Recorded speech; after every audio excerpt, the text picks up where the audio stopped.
There's something on Earth right now, sealed inside a magnetic bottle, so it never touches the walls of its own container, because the instant it does, it disappears in a flash of pure energy. Less than a billionth of a gram of it exists anywhere on the planet.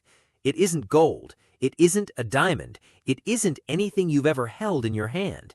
And if you wanted a full gram of it, you'd need more money than most countries make in an entire year.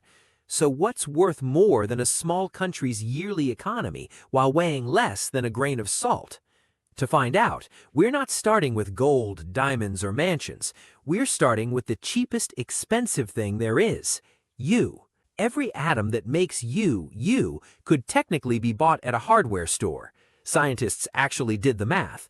Order enough oxygen, carbon, calcium, and about 55 other elements to build one adult human being, and the bill comes out to roughly $150,000. Carbon alone eats up almost half of that.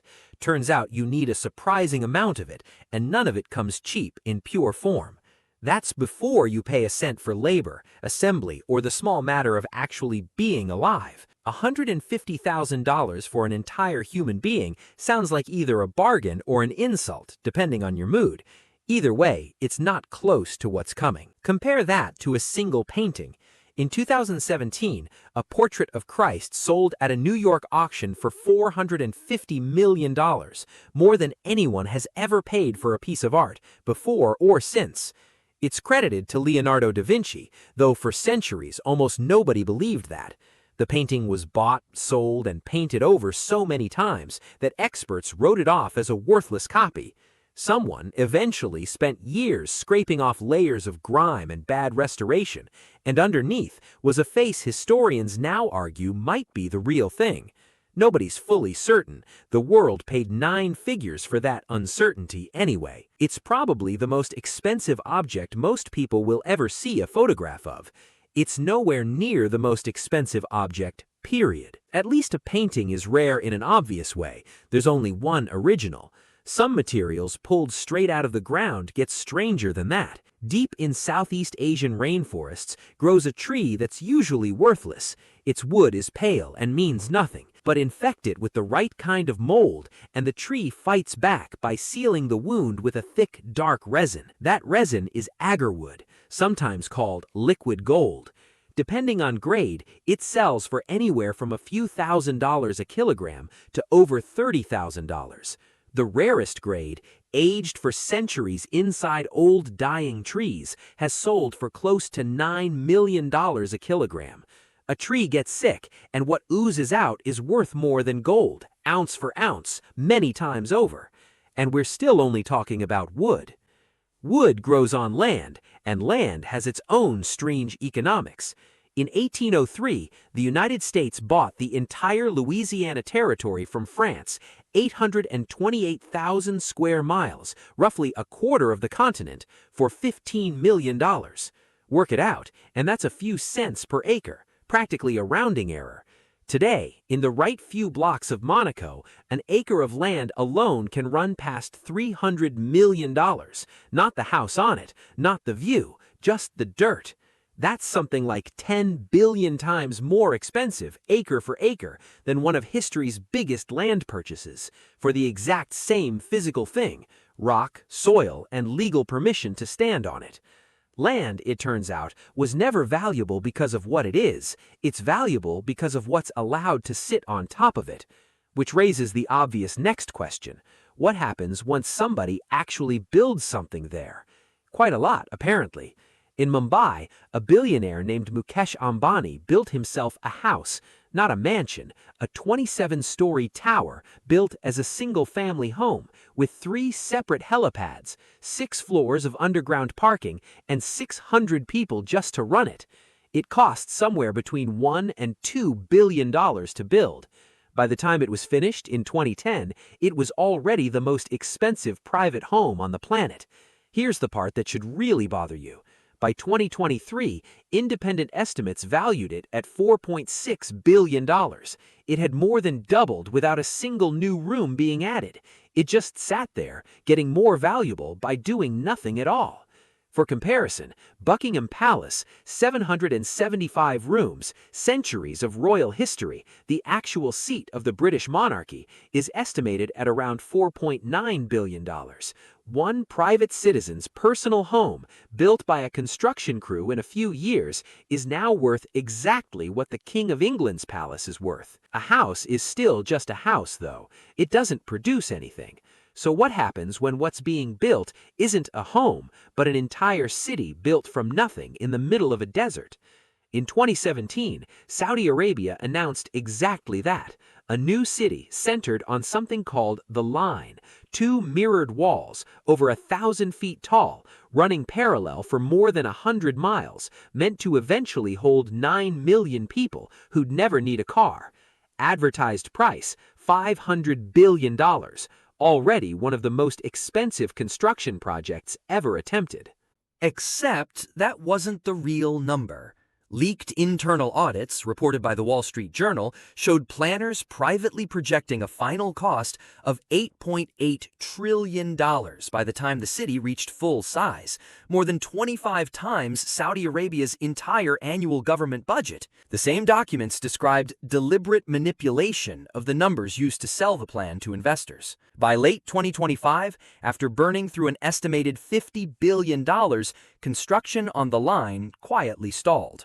Contracts got canceled, staff got laid off. Sometimes the most expensive part of a project isn't what it costs to build, it's what it costs to admit you got the number wrong. And even a scaled-back desert megacity is still cheaper than what's coming next, the price of an actual war. World War II remains the most expensive war in human history by almost any measure, commonly put at somewhere around $4 trillion in today's money, once you adjust for inflation across every major power that fought in it. But a modern war can rival that number without needing a world war's worth of scale. Researchers at Brown University spent years tracking the full cost of the wars in Iraq and Afghanistan. Not just equipment and bases, but decades of veteran medical care, disability payments, and interest on the debt used to finance it. Their total? Somewhere between $4 and $6 trillion. A conflict fought by a fraction of the countries over a fraction of the time, landing in the same financial universe as the deadliest war in human history. And that's the thing about war as an expense. The invoice doesn't stop when the fighting does. It just changes address, from the battlefield to a government budget, where it keeps getting paid, quietly, for the next 50 years. Still nowhere near the ceiling, though, because everything so far, the body, the painting, the wood, the land, the billion-dollar house, the trillion-dollar city, the war, has one thing in common. All of it is something you could, at least in theory, see with your own eyes. Now we start leaving the world of things you can touch. There's a man-made isotope called californium-252, used to locate oil deposits and treat certain cancers, that takes so much specialized reactor time to produce that it runs about $25 million a gram. Unlike gold or agarwood, there's no vault or forest full of it anywhere. The entire global stockpile is measured in grams. That sounds like it should be the ceiling. It isn't close. Hospitals everywhere rely on a different isotope, technetium-99m, for routine bone and heart scans. Millions of tiny doses a year, so small patients never think about what they're worth. Scaled up to a full gram, industry pricing puts it at somewhere around $1.9 billion. A substance sitting in hospital basements worldwide, priced at roughly 70 times californium, gram for gram. Even that isn't the answer, because there's one more substance out there, the exact mirror image of the matter you're made of, identical mass, opposite charge, that does something stranger than simply cost more. The instant it touches anything ordinary, including the walls of its own container, it doesn't break, it disappears completely, converting straight into a flash of pure energy. It has to be suspended in a vacuum, inside a magnetic field, just to exist for longer than a fraction of a second. Physicists have a name for it. NASA has put an actual price on it. It's called an antiproton, the antimatter version of a particle sitting inside every atom in your body right now. Physicists have known it should exist since the 1930s. We've only ever managed to manufacture it in genuinely tiny quantities, using multi-billion-dollar particle accelerators like the ones at CERN on the border of France and Switzerland. NASA calculated what it would actually cost to produce 1 full gram of it using current technology: $62.5 trillion. For 1 gram, about the weight of a paperclip, do the math, and something like 2 grams, held between 2 fingers, if holding it would instantly erase your fingers, would be worth more than everything every person on Earth produces and sells in an average year. More than 27,000 of that billion-dollar Mumbai mansion, more than 10 times the combined cost of both wars we just talked about. So, that's the answer. Not a diamond, not a house, not a country. A substance so unstable it can't be allowed to touch anything, existing in amounts smaller than a grain of salt, that breaks every comparison the moment you try to make one. And maybe that's the actual lesson hiding underneath all of this. A human body is mostly water and carbon. A palace is mostly stone. None of these things are expensive because of how much material they contain. They're expensive because of how hard they are to get, how little of them exists, and how badly somebody, somewhere, wants them anyway. Which one of these actually surprised you? Tell me in the comments. I read all of them. And if you want the next one of these broken down the same way, subscribe. We're just getting started.